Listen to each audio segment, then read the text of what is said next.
Assalamualaikum warahmatullahi wabarakatuh. Jumpa kembali bersama saya Yayang. Oke, pada kesempatan kali ini saya ingin bahas suatu topik ya, yaitu ini adalah permasalahan banyak sekali orang ya. Permasalahan banyak sekali orang mencari modal dalam usaha ya. Mau usaha, bingung modalnya gimana, dan akhirnya nggak jadi bikin usaha karena terbentur oleh modal gitu ya. Saya akan bahas di video ini. Let's go. Oke, baik kawan-kawan, sebelum kita mulai videonya, saya ingin Anda menuliskan doa terbaik di bawah, di komentar, agar diaminkan oleh ratusan ribu viewer channel ini. Harapannya jika banyak yang aminin, insya Allah doanya akan cepat terwujud gitu ya. Oke, hari ini sederhana ya. Jadi bagaimana sih Mas memulai usaha tanpa modal ya? Saya pernah cerita kepada Anda semuanya, saudara sekalian, bahwa saya dulu mengawali bisnis ya, sekitar 13 tahun yang lalu. Saya juga dulu tanpa modal. Artinya, ya memang benar-benar tanpa modal. Apa yang dilakukan ya, saya menjualkan barangnya orang lain. Sudah, sesimpel itu, semudah itu. Jadi, ya karena memang belum punya modal ya kita harus menerima keadaan dong. Kita modal harus utang dan sebagainya. Ya memang kita nggak punya modal. Dan waktu itu saya sadar dan pada diri saya bahwa saya juga masih belajar. Ya artinya masa saya mau belajar bisnis, mau belajar usaha, masa langsung mulai utang gitu ya. Nah itu yang saya pikirkan dan saya lakukan. Ternyata tanpa modal itu bisa, saudara sekalian, bisa banget. Jadi ini bukan apa-apa ya, tapi saya meyakinkan Anda, saya ingin meyakinkan Anda semua bahwa tanpa modal itu bisa. Tanpa modal itu bisa ya. Yang perlu kita pelajari pertama adalah marketnya dulu, market atau kepada siapa kita akan menjual barang dan barang apa yang dibutuhkan oleh market. Itu yang kita harus pahami. Jadi kayak dulu itu saya itu jualan HP second. Jadi saya seperti maklar atau dropshipper HP second gitu ya. Saya tahu persis bahwa HP ini itu pasarannya sekian, orang biasa jual sekian, maka saya ambilannya sekian dari supplier terus saya jualkan sekian gitu ya. Jadi saya paham benar. Artinya saya tahu benar bahwa value atau nilai dari barang itu di pasar sekian. Nah selanjutnya ya tinggal action aja. Saya jualan di pasar tempat berkumpulnya para penjual dan pembeli menjual barang tersebut.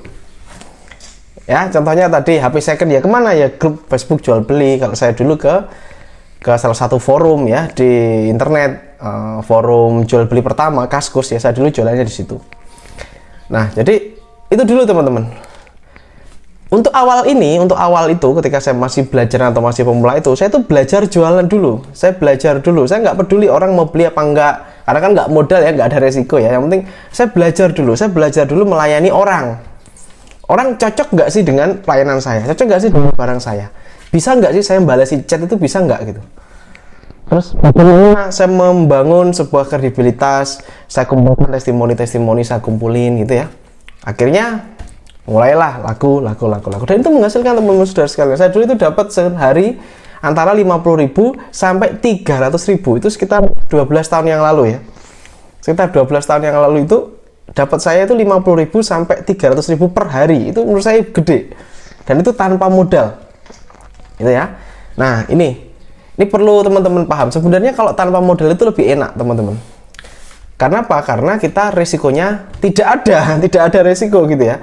Jadi kita tinggal minta tolong, kamu ada barang apa bro? Boleh nggak aku bantu jualin kayak gitu ya. Nah, terus ketika kita sudah mempunyai penghasilan dulu, keuntungan ya dari belajar tadi teknik menjual, teknik melayani orang, teknik ngumpulin testimoni, teknik bangun nama, baru kita mulai modal.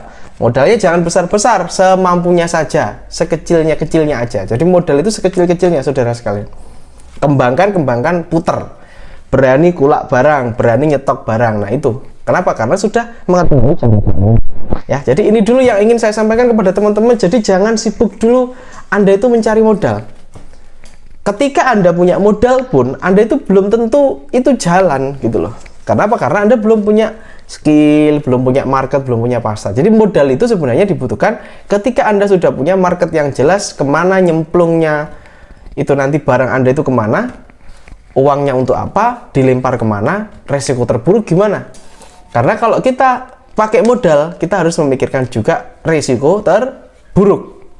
Kalau nggak pakai modal ya nggak usah mikir resiko. Resikonya nggak ada, resikonya hilang tenaga aja, capek waktu dan sebagainya. Itu tok secara finansial.